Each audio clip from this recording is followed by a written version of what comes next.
When X and Y went 3D, it was the first time a main series Pokemon release had not used pixel-based sprites. The jump in graphical quality had been well talked about for years, and there was a lot of excitement about Game Freak finally going 3D. For some Pokemon though, the changing graphics left us with some really funny and awkward looking models. Let's take a look then. Starting with my favourite evolution line. Marshdom got a really raw deal here. The lifeless eyes and the extremely saturated colouring makes him look like he's had the life sucked out of him. Middle evolutions have always been the awkward teenage years of starter Pokemon, but this model has to be one of the worst examples. The Gen 3 sprite wasn't great either. I mean, what are you so happy about, dude? That you keep your hands in there all the time?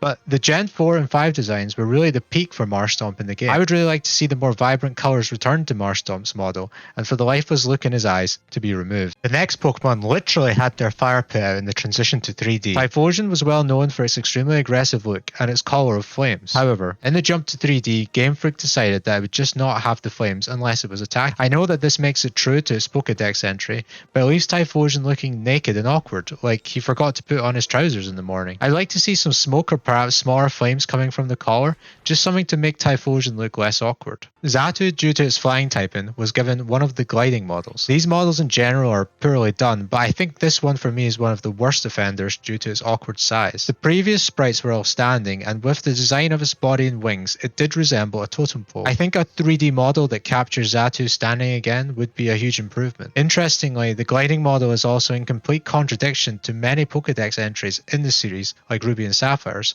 which do say that Zatu stands still all day long. If you're enjoying the video so far, then I would appreciate it if you could please hit the like button. I only have one question for the next one.